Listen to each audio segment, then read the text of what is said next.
Raudi Zainul.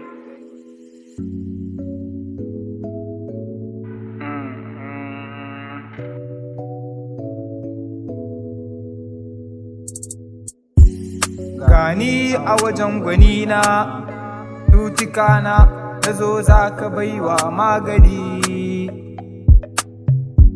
Ya wasiyin annabi, gaida sa maza su ta gudu Sayyidi Ali.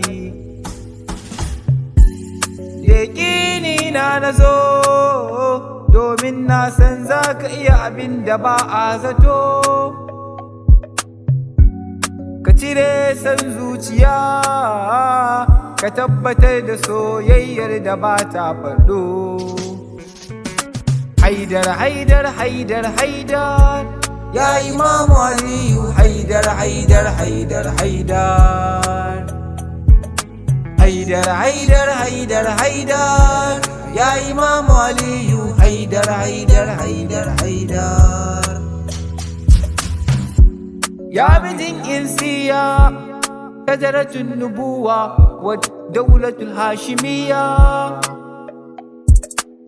Ya wanda yake haskaka imani, ka bani imani wanda ba rauni jikinsa.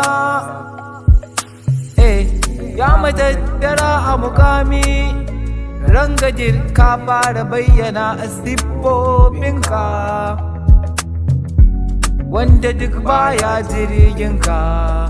Aiko muna masa jaje, halakakke yake ya Maula. Haidar, Haidar, Haidar, Haidar, ya Imamu Aliyu. Haidar, Haidar, Haidar, Haidar, Haidar, Haidar, Haidar, Haidar, ya Imamu Aliyu. Haidar, Haidar, Haidar, Haidar, ya wasiyin annabi, jarumi adali mai yawan haƙuri. Ya Maula, ya Imami, ka tausaya ga Zainul Abidi. Haidar, Haidar, Haidar, Haidar, ya Imamu Aliyu. Haidar, Haidar, Haidar, Haidar.